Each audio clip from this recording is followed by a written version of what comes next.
We're starting our show off with a bang, commemorating the Sandlot. You may know our first guest as Squints. Chauncey Leopardi, the hero who kissed Wendy Peffercorn. We'll go behind the scenes into the writing, the rewriting, and the recasting.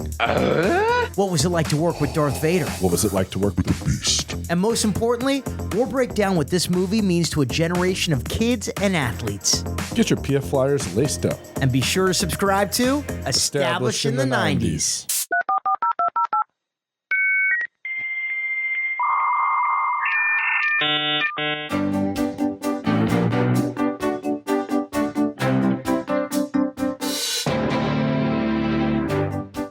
Welcome to Established in the 90s. We are here with a very good old friend who I haven't seen in a long time, bro, and just so excited to chat. Chauncey Leopardi, who was on so many incredible projects, including Walker, Texas Ranger, Father of the Bride, and of course Sandlot, and a plethora of other amazing projects. And we're going to get into it. So welcome to Established in the 90s, dude. Thanks for having me. You know, I was trying to remember. It's like, I don't even remember when we first met because I don't think we worked on a show together. It was like audition rooms, right? Yeah, definitely auditioning. And did we not ever work together? I don't know if we actually maybe a commercial here and there. Maybe a commercial. Yeah, I think maybe we on a commercial set. That must. I don't remember what it was. Me neither. Yeah, but I'm sure you've done quite a few commercials, as have I. Well, so. it's like how we all started, right? Yep. Well, you are a 90s icon. So we gotta hop in. I mean, you did a bunch of stuff, but we gotta hop into one of our favorites, Sandlot. Yes.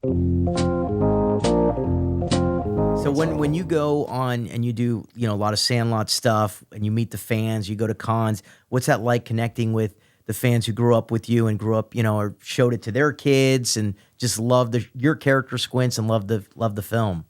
It's a blessing. It is. I think that we all kind of understand that this film has had such a good positive impact on multiple generations now, and that it's a family thing that families have shared, and it's been handed down as a tradition. And I mean, obviously, meeting major leaguers that say they started playing ball because of this film, you know, them telling us they grew up with it and the impact it's had on them and the reason they play sports. I mean, I think Kevin Durant had a picture on his social media of Patrick for like fucking 8 years. No while way. He was like the best player in the NBA. Yeah, his Twitter handle was literally like KD 35, and it was a picture of Patrick from the Sandlot. That's amazing. You know, nuts. Yeah, it's cool, man. We enjoy it, and I think we still do it because it's cool to share it with each other, and it's also cool to share with the world and America, and it still brings smiles to people. It's amazing. As a baseball fan, like, I mean, it's the best baseball movie that's made, which is incredible. Because the it's sport really is so cool. iconic that It's like we're in the Hall of Fame, dude. We're like, you can walk through the Baseball Hall of Fame and the script is there in the movie section, and like, No way. yeah, we're going again this year. They're Cooperstown? in Cooperstown. That's awesome. Yeah, Yeah. so That is so cool. Kevin Durant's got Patrick right there. look, he still does, huh? that's amazing. Wild. Yeah, KD Trey 5. See, I'm me, I do me, and I chill at the crib, dog. That's rad. Calling shots. That's what's love up, KD. it. We appreciate you, bro. So you're going to Cooperstown again? Yeah, we're going. That's I've so cool. been once. We're going this year. Ichiro's getting inducted. They bring us out there to do signings. Man, we've got to do so much cool shit. We came out of the corn. We were playing that's against so the League cool. of Their Own and the ladies over there. Wow. Playing softball on the Field of Dreams because it's still there in the town, and with like Wade Boggs and Reggie Jackson and Ozzie Smith and my like gosh. all of these Hall of Famers. It's insane because it's like a film that is a film, obviously, but it's like crossed over not just pop culture but sports legend, you know. And we'll go do signings and things at like the National, which is like one of the biggest sports signings in the world, and you're like, it's just us and like legends from every era of sports ever. Tom and I, we have an animation studio, and we're doing this cartoon with the Yankees Entertainment Network and called Bronx Buds. And so we watch, I mean, we baseball fans, huge baseball fans ourselves, but a lot of time we're watching a lot of baseball and you know, finding out kind of what's the latest and greatest. And they always do like interviews with the players, like, you know, what film did you grow up with? What's your favorite film and what's your favorite cartoon? And I mean, 9 times out of 10, it's Sandlot. I mean, like you said, you've influenced, these are the greatest players in the world. And I mean, they grew up watching your movie. It's amazing. That's probably why they stuck with baseball. It was like playing. It's freaking awesome. Yeah, It's pretty cool. Yeah, it really is. It never gets old. We get to go out there and be on the field and share space with people that play the game at the highest level. And there's nothing really like baseball. The farm system, the multiple levels, how hard it is to get to the big show. Crazy. The work that these guys put in from all over the world, you know, from hitting bottle caps and Dominican Republic to $300 million contracts and like what they had to do to get there. And the farm leagues, these guys, they don't get paid. I mean, they get paid, nothing. but it's like nothing, you know. Nominal. They live on sponsorship when they come from overseas and other places. And like, they really have to like work their way into these contracts. And then they play 162 games a year. It's like this whole thing that is, it's a legendary thing. So we're just happy to be a part of it and get to share space with legends, you know? That's freaking amazing, dude. That's so cool. You were playing a little Street Fighter on set. Yeah, Street Fighter what was your 2, game?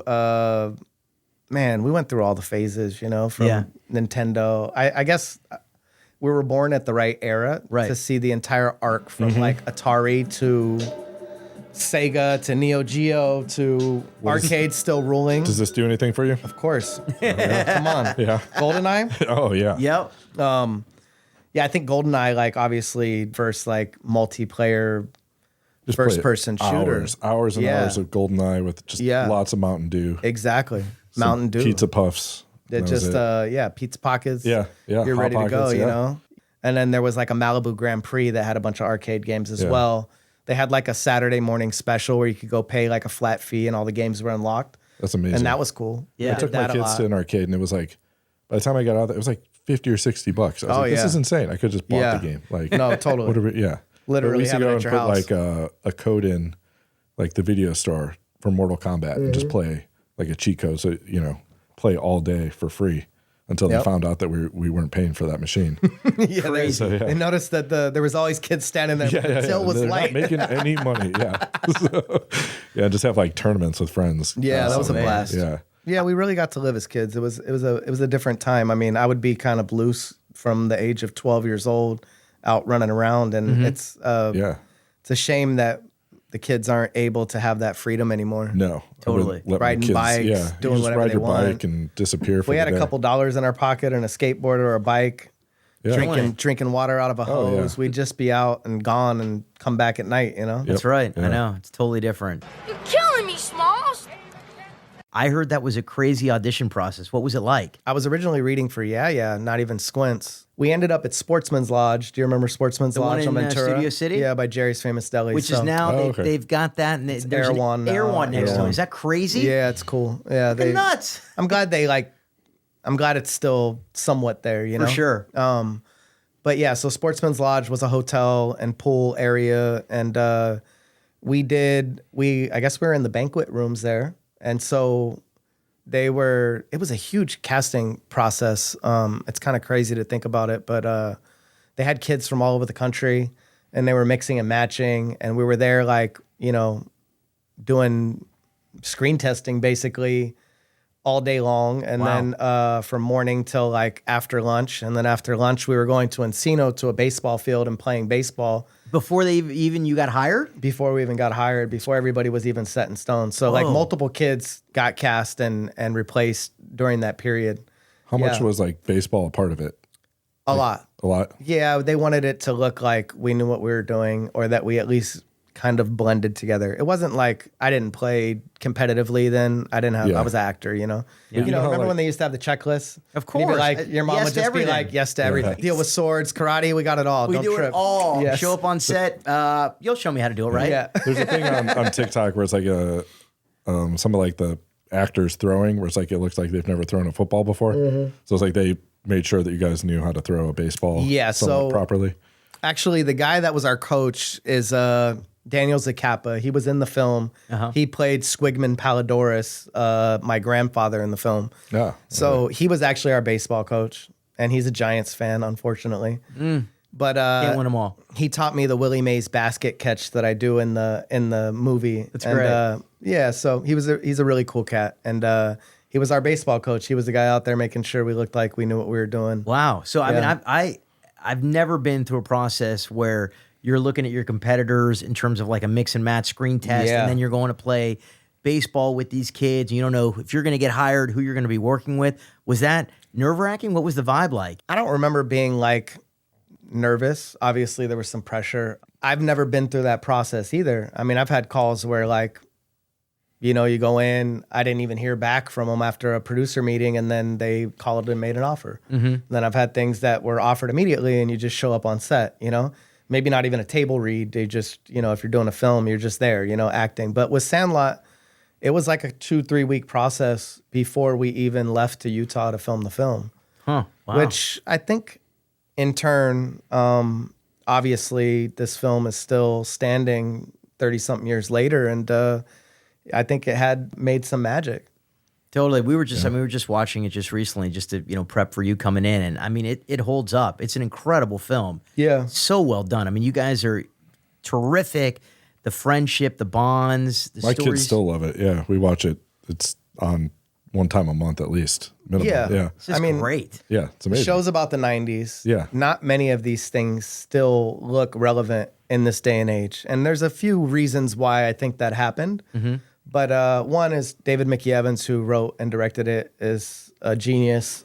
It was definitely his love child, and he did an amazing job. It being a period piece and set in the 60s helps. Yeah. You know what I mean? Because it looks like something else. And then the way they shot it was David loved Kodak chromatic film, which was a film set from like the 60s, 70s. And he showed Tony Richmond, the DP, Kodak chromatic film, and he said, I want the movie to look like this. Wow. Set in the summer in 1962. It just kind of is like a time capsule. It's something that, you know, it doesn't get dated. It still looks good. And, you know, 30 years later, kids will still sit down and want to watch it over and over again. It's an amazing thing. Yeah. There's something about the kids' like friendship too in the film. Definitely. It just feels like very natural the whole time. Like feels like, you know, you could just see yourself hanging out with your friends growing up. Exactly. I hear that a lot. And also another thing about the film that's kind of unusual, just like the auditioning process, is that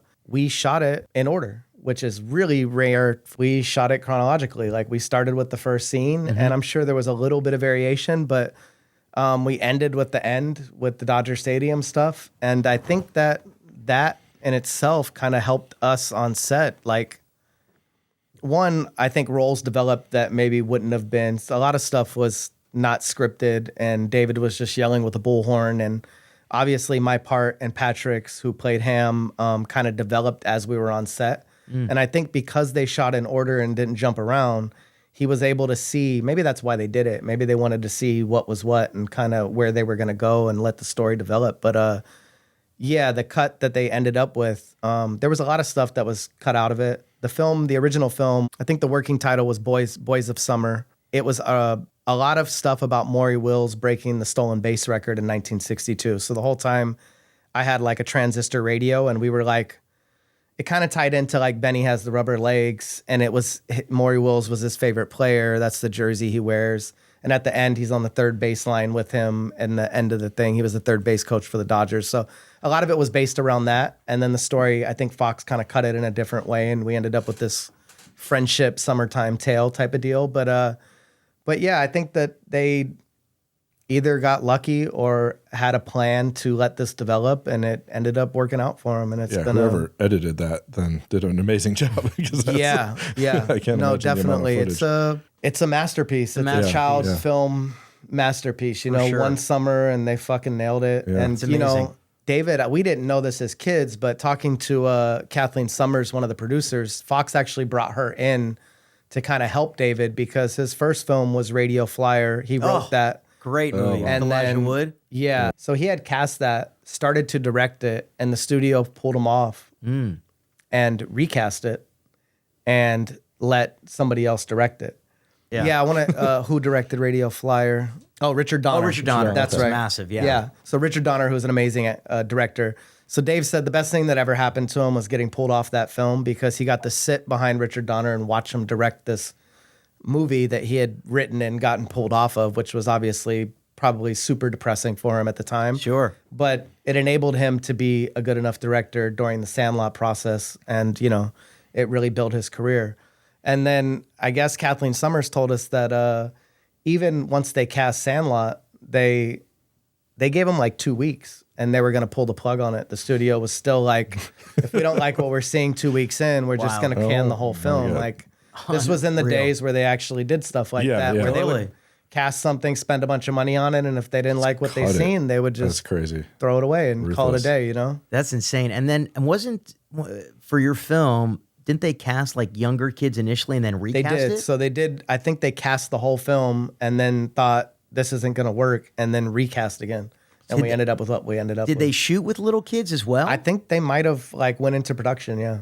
That's crazy. That's nuts. Yeah, it really crazy. is. That would never happen today. Yeah, studios operated totally different. Yeah, absolutely. Than, you know what I mean? And obviously the stakes were a lot higher. Of course. So they had shot all this material kind of with definitely a different ending, different idea of the film, and then cut it at the end into what it is now. Yeah. So did you guys go back and do reshoots? We didn't do reshoots, but we did a lot of ADR. And I think they had it all and just kind of cut it in a way that this is what you got. How long were you guys shooting in Utah for? We started June 15th, I remember, because it's the day after my birthday. And I think we went back to school late that year. So I want to say we finished in like late August, coming into September probably. Okay, yeah. Cool. Is that like a normal shoot time 3-4 frame? months? 3-4 months? Yeah, for a studio film, definitely. Sure. Yeah. I mean, you could shoot something in 60 days if it was lower budget and they didn't have money. You're just running through a lot of stuff. But Sandlot was like a pretty decent sized production. I think they had a $6 million budget in the 90s, which was decent. And they built all of that stuff. Like all those sets were like really built and dressed. You know what I mean? The treehouse, they brought a tree in and planted it because the Sandlot itself was just a field. Okay. And they threw all that stuff up. Hold on. They brought a tree in and planted? They brought a tree that had no leaves. No leaves. Okay. They planted it, built the treehouse in it. Gotcha. And then glued fake leaves to this tree. Okay. I just thought I want to make sure I heard that right. They're still there. So we go back to the Sandlot now and do like, we do an event like every 5 years. That's pretty cool. It's Utah puts the backstop back up and we watch the film there and that's do awesome. a Q&A and stuff. It's really fun. But you can still find those fake silk leaves in that field from that tree. Really? That's amazing. they're still there. That's really cool. Somebody's going to go out there and start collecting them. Yeah. Yeah, I mean, it was cool. It was like everything was real. All of it was real period stuff. All the costume was really from the 60s out of the studio vault. And it was a real picture, That's amazing. Yeah. So going back to the chronological thing. So Wendy Peffercorn, because if you shot it chronologically, you knew your scene was coming up. Yeah, it was building up. Yeah.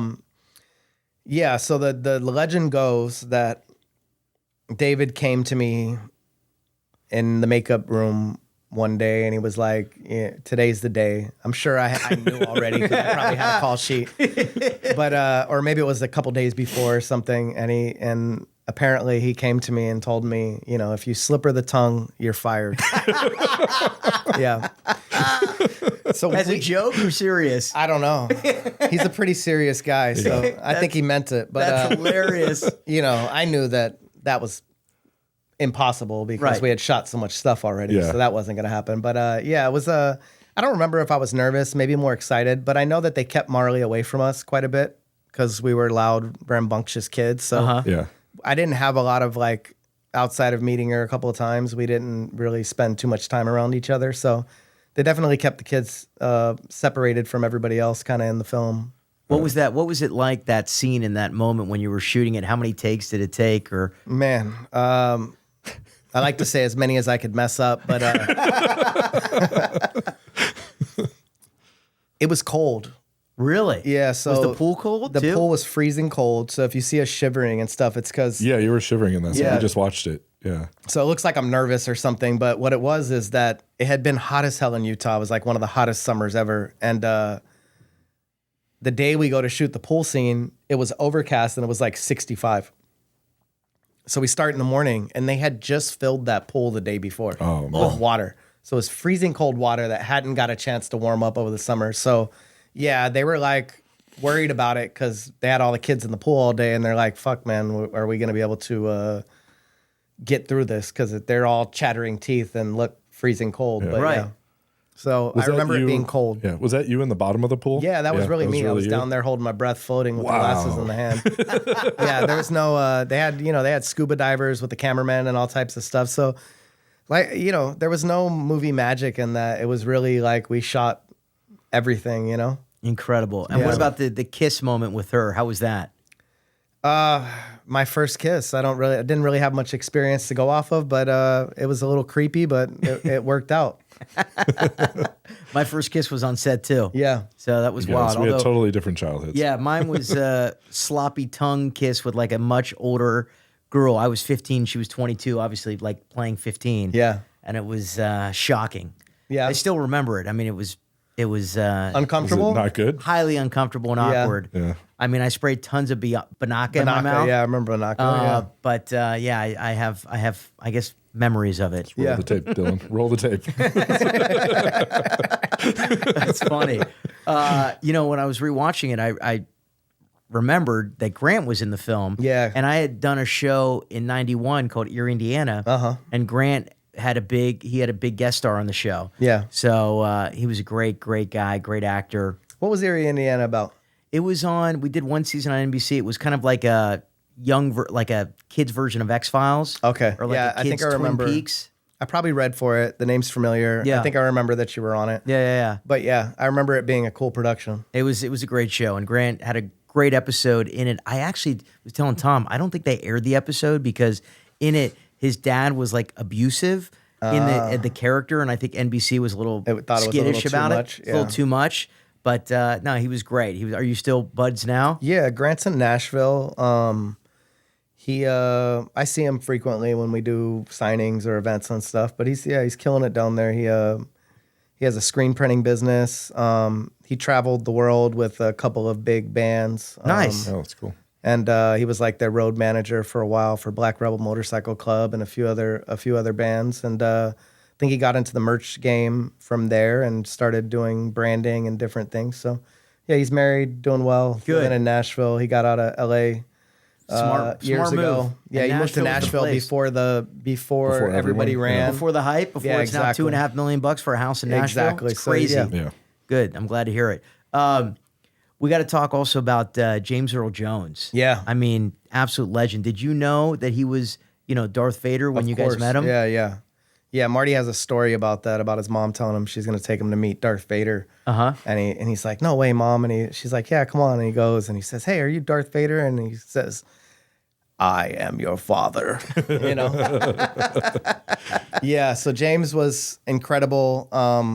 I didn't have a lot to do with him because we were just kind of in the background. I think we were all supposed to be in that scene originally, and it was just too much. So they just threw Tom and Mike Vitar in there with Benny. Uh-huh. But I know that he was only there for one day. He shot all that Just in one one day. So he day? shot that all in one day. And there's a funny story, actually, that when he got into town, into Salt Lake City, he literally flew in that day. He gets there, and like everybody's waiting for him on set because they have all this stuff to shoot. They paid him some crazy amount for this one day sure to come do this fortune. film. Yeah.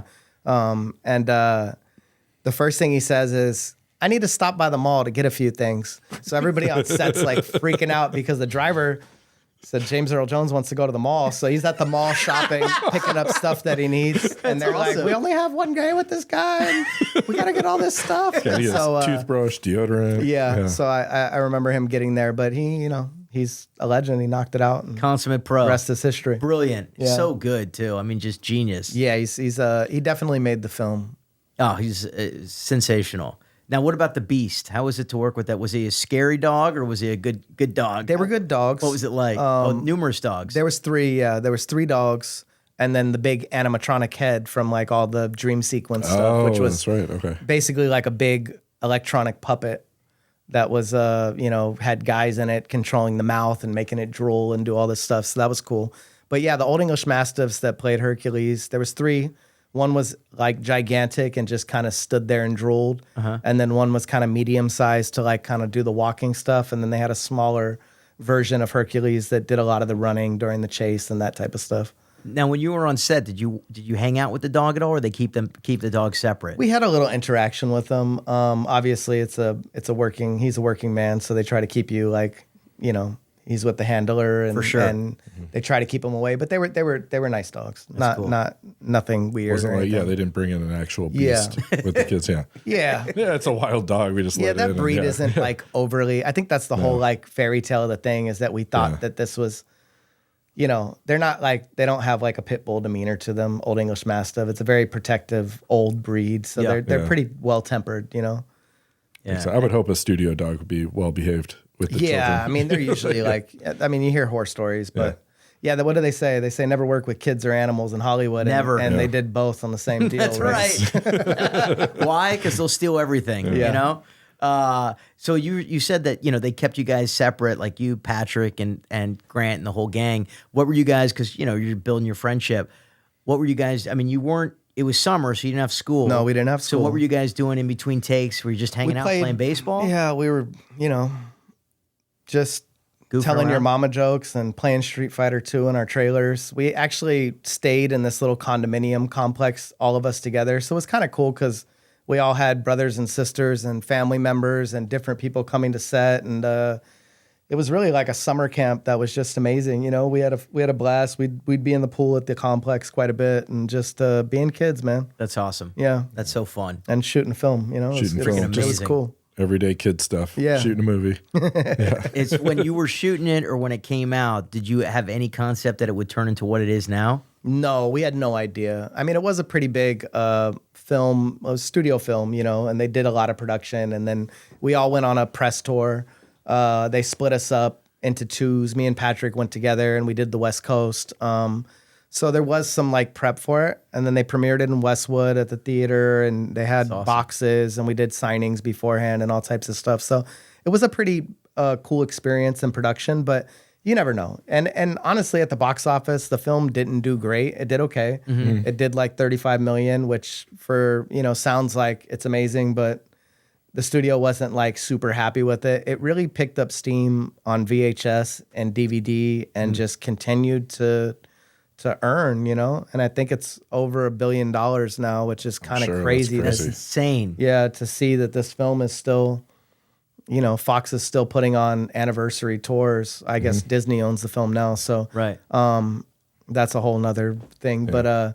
But yeah, it just has stood the test of time and continued to earn. So you never know. As a kid, did you get recognized after the film at all? Not really. No? I don't know if it's the glasses. I kind of say it's like my Superman thing. Like Superman's Clark Kent to not be Superman, but I was kind of, if I have the glasses on, people know who I am, and if I don't, then I kind of skirt around that. You can blend in. That works. Exactly. So it's actually served me well.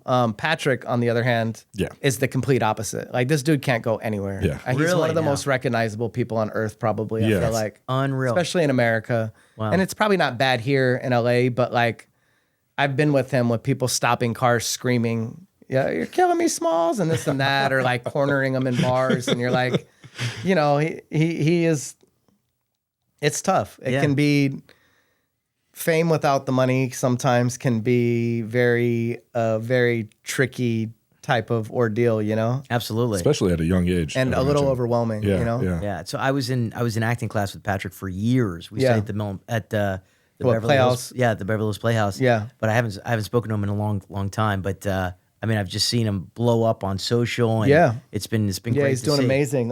He has a production company where they do brand deals and things like that. Nice. He's got Kyle Howard with him. I don't know if you remember Kyle. Yeah. He was a big child actor too. Yeah, so Kyle's with him now, and he's killing the Instagram and TikTok game and doing his thing. Sandlot, Raps. You have an awesome career. You continue working a ton. One of our favorite shows, Freaks and Geeks. Yeah. That you go on to do. You're working with. You were probably one of the most, I think recognizable persons on set with more work experience than any of these guys, right?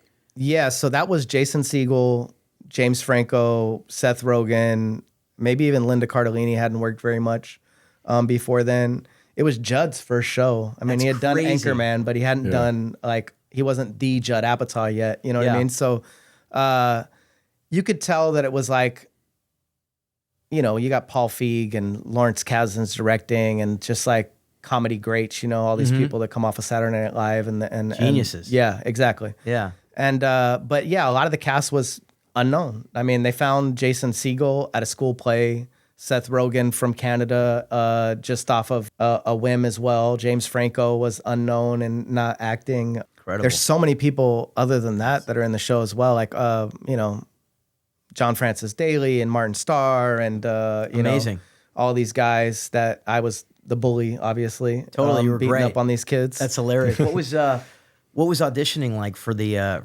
Freaks and Geeks? So oddly enough, I went into producers. I sat with Judd and Paul Feig. We had an amazing audition. We like improv for like 45 minutes. And way. then I didn't hear from them for like 3 months. And then Really? they called and made an offer. Wow. And that was that. crazy. That's nuts. Yeah, I was bummed out because that pilot season I had auditioned and been up for a bunch of stuff and I didn't get anything. And then at the end of it, they just came back around and were like, oh yeah, we want to book Chauncey and this and that. And I That's guess they awesome. were just in their process. So that's another thing. Like you never know, you know, you think, Yeah, and then there it is, you know? for Yeah. sure. Auditioning is crazy. Yeah, everybody was in that show though. Shia LaBeouf, Ben Foster. It's Massive. huge Yeah. cast. That's why, I mean, I don't quite remember watching that, like when it came out. But, Yeah. I mean, it had like a second life. I think Yes. once some of those guys Yeah, blew up. yeah. So what happened with Freaks and Geeks was Who Wants to Be a Millionaire premiered the same year. And they were running Regis 7 days a week. And it was killing everything. And so 7 days a week, they're running Millionaire in prime time. And it's the biggest thing to ever happen on TV. And it just stole everybody's thunder, including Freaks and Geeks. So our first 4 weeks, we were on a different night, different time slot. Oh, that's insane. And we were getting like 7 shares and they wanted 8s and they canned it. And that was that. Yeah. And for people that don't know, it's like when you're building a show, you need consistent time slot, Yes. consistent time so people can come back and know, okay, Tuesday at 8 o'clock, that's when Freaks and Geeks is on. Every Tuesday for the next 2 years. Yeah. Exactly. And if they're moving the show around, you know. There was no social, couldn't have a following already, like Yeah. on Judd's site saying, oh, well, we're on a new night tonight. Right. It's not like you can go back and watch YouTube or just run it on Netflix and you get to see it and run through something and they're like, oh, this is doing well, you know? And if it didn't do well, it's gone, you know? Yeah. And they If move that on to show something had else. TikTok at the time, Oh, it would have been be huge. How was working with some of those guys, Franco or Seth Rogen? I didn't get to work with them so much because they were the older crew That's and I right. was with all the younger Martin kids. Starr. But funny the as hell. set was fun as hell. Yeah. Martin Starr is funny as hell. The set was fun. We had a blast. You know, and then that was it. What was it? I mean, did you have a clue that these guys were just going to blow up? I mean, No. they became A-list. It's Yeah, insane. yeah. You never know what's gonna happen. You know. Yeah. And Did you stay then- in touch with any of those guys? Yeah, I talked to social media has enabled us to like still be in touch with certain people, and over the years, I've ran into people in different settings or whatnot. But yeah, it's interesting. I guess I just seen something, and it's voted like the 18th best show on television in history. Wow. And it's crazy that we did like 8 episodes. Congrats, Yeah. man. That's You know? unreal. Yeah, so on DVD, the show did so well that, people are still interested in it. And obviously, it doesn't hurt that, half of Hollywood was on it. But, Yeah.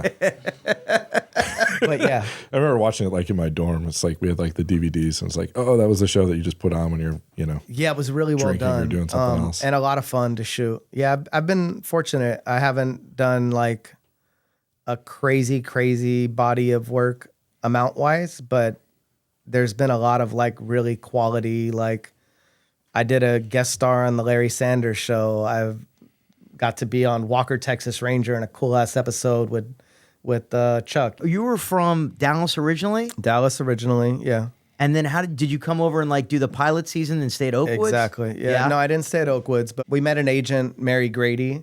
I remember Were you her. with- Yeah. Were you with course. her at all? I was when I was a kid, Iris Burton. No, Okay. I was with Herb Tannen initially. Okay, yeah. But Mary Grady, she was huge. Yeah. So she was I guess her kids were on 8 is Enough or something back in the day. And Yeah. then she was a big children's agent in the 90s and 80s. And yeah, we met her in Dallas at something. Yeah. I had started working in Dallas by accident. And How was it by accident? What happened? I was with my aunt and my older cousin, Melissa. And I was probably like 4 or 5. And they were going to see an agent, Kim Dawson, in Dallas with Melissa. Okay. And I just happened to be with them, and they just thought I had a bunch of energy, and I had hair down on my back and running around in cowboy boots, and they were like, "This kid's fucking awesome." I grew up with my mom because you brought my mom up earlier. We're super close. And she used to love Walker, Texas Ranger. Yeah. So we'd watch it all the time. Yeah. What was it like working on that show? I mean, Chuck Norris is a legend. It was before he was the Chuck Norris, the way that he's like a meme-worthy legend now, you know? Yeah. But Chuck ran Dallas in that era. Like, Really? he was the fucking man. It was known that if you were in Dallas working on Walker, that it was a big deal. Super respectful. Nobody was hollering at the sets or doing anything like goofy. Like Chuck was the man. He had his gym set up in a little trailer, and he'd be out there working out shirtless and just super badass. And my episode was cool. I played some kid. So the opening scene is like me getting chased by a helicopter because I'm with some older kids that are breaking into something. They're running like some like robbery crew. Mm-hmm. And I'm one of the like whatever kids. And the kid hands me a gun after he shoots somebody and tells me to run. So some helicopters chasing me through alleys. Wow. And then Chuck obviously comes and figures out the case and saves the day later and beats homeboy up and you know, saves me and figures out that I'm not the bad kid that shot the guy. But it was a pretty cool thing, yeah. That is cool. Yeah, so that was fun. Like I said, I got to do like, you know, Larry Sanders show. I've got to rub shoulders with like Hollywood Legends. Yeah. Exactly. Yeah, dude. Well, it speaks to your work. I mean, you were a super talented actor, and they wanted you to come on their shows and their films. So Yeah, You yeah. know? I guess it's I never really think of it that way, but yeah. yeah, that's great. I like to think I just get lucky, but Another one of my favorites, Father of the Bride. that was amazing as well. I mean, Steve Martin. Yeah. Freaking God. One Yes. of my Yeah. favorite movies as a kid. What was it Yeah. like working on that set? Very interesting. So there's two types of comedians, and I've had two examples of this in my life because I got to do another film with two greats that were total polar opposites. So Steve Martin and Martin Short. Okay. Steve Martin is the leading man, straight, you know, Steve Carell-ish character and everything, right? Yep. He's timing is amazing. He's funny as hell, but Yeah. he is a regular guy, right? Right. And Martin Short is Martin Short. You know what I mean? He's Yeah. crazy. He's everything that you see Yeah. is who he is as a person. Really? And when you meet Steve Martin is just a regular dude. Hi, I'm Steve Martin, blah, blah, blah, blah. Very polite and obviously talented professional, but he's not some crazy character, you know? Yeah. And I did House Guests with Phil Hartman and Sinbad, and they're the same way. Phil Hartman is comedic genius, obviously, Right. you know, rest his soul, but Yeah. a million different impressions, ran Saturday Night Live for years, and amazing guy. And then Sinbad was in that film also, who's like the polar opposite, who is like, bad is just bad, bro. That's who he is. Everything he Sinbad. says is funny. Yeah. He's not acting. That's just who he is. You know That's what I mean? awesome. So I like that there's different roles in Hollywood with comedians, and some are just regular dudes whose timing is amazing, and Yeah. some are crazy characters, and that's just who they are. So Martin Short is just goofy as all hell. Yeah, he's just everything he says is hilarious. He's the ham on set. Yeah. You know, he is what you see. You know what I mean? sure. And Steve Martin is the guy that makes movies and goes to work and does his thing, and he's Shows a great up, in his clocks own. in, Yeah, clocks exactly. out, and then Oh yeah. man. Yeah. What a great movie. Have you ever heard the story about Judd Apatow going to Steve Martin's house? No. No. What's the deal? So Steve Martin told this story on a while we're segueing into this. Steve Martin was on a late night show, and he was talking about how Judd Apatow wrote him a bunch of letters as a kid, I guess, and then showed up at his house one day because he was a huge Steve Martin fan. And I guess Steve kind of like shoot him away, and he's like, bro, this is like my private space. You know what I mean? Like anytime I'm out, obviously I'm a celebrity, but you can't come to my house. Right. And so Judd Apatow wrote him a letter saying, you know, I'm the kid that you shoot away from your house, and I just want you to know that you know, one day you'll know that you shoot away the Judd Apatow. No and way. he said, and Steve Martin said, when I read this letter, I had no idea that I had shoot away the Judd Apatow. That's just- hilarious. Yeah, Just so that's a built his cool- career out of Oh, revenge. man. Yeah. Steve That's Martin. that was so hilarious. That's That is amazing. funny. I wondered. I don't know if he ever cast Steve Martin in one of his films. I don't think so. I don't think so. Yeah, you know that Jeez. comedy stuff comes in waves. Yeah, for sure. Yeah. Yeah, but they hit a wave, man. Or he's held a grudge for that long. Yeah. It's funny. I never worked with them, but I saw Judd Apatow in the Hamptons like 5 years ago. Okay. I was visiting a friend in East Hampton, and I'm walking on the street, and I'm like, fuck, is that Judd Apatow? So I go up to him, I'm like, hey, you know, I'm an actor, I'm a big fan of your work. And he's like, oh, that's great. He's like, I've been back here since I was a kid, and I'm looking around. A lot of things have changed here. It's like, there's new retail shops and everything. I'm like, you're right. I just walked away. I saw Jason Segel eating an ice cream cone in Savannah. You did? Yep. Very nice. That's it. And That's the end of the story. That's funny. I did ADR on 40-Year-Old Virgin with Seth Rogen. And I mean, he was hilarious. Yeah. Super funny dude. Yeah, they're great. Jason Segel's great too, man. He's really down to earth. Obviously, his timing is amazing. They're all kind of different characters too. I love that about comedy, that they're just, you know, all comers. Big Green. Yeah, Big Green. You know, which was also an awesome film. Yeah, that and was it's fun. like they cast you and Patrick. Yes. So was that, I mean, did they come to you guys and say, hey, look, we want to kind of make the soccer version of Sandlot. We got to put you together. How'd that come together? That was a Disney film. And that was a regular audition process too. And I think me and Patrick just both booked it. Really? Yeah, and ended up in Austin together shooting another movie. We actually did another film, a basketball movie together.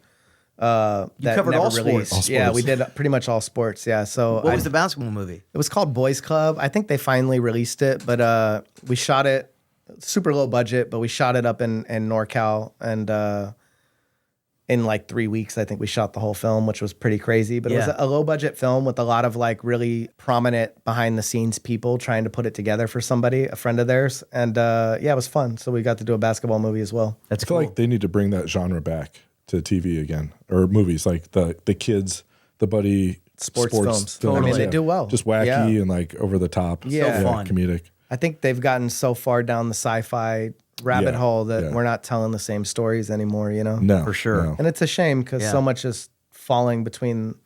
I mean, I can sit on Netflix all day or any number of streaming services. Apple actually has some good shows right now, do. but I feel like I spend more time flipping through. You don't know what to watch. The things than I am actually watching anything. And then when I turn it on, I'm disappointed, and I'm just like, "Fuck, this is." They're too over the top now, like the special effects, and kids don't. Like my kids, like they watch them, then they kind of let it go, and it doesn't. But the stuff they actually watch is like stuff from the '90s and like some of the movies that, you know, like the Sandlot. They just go back to it. I think it's like calming. It feels like it's not like overstimulating to them too.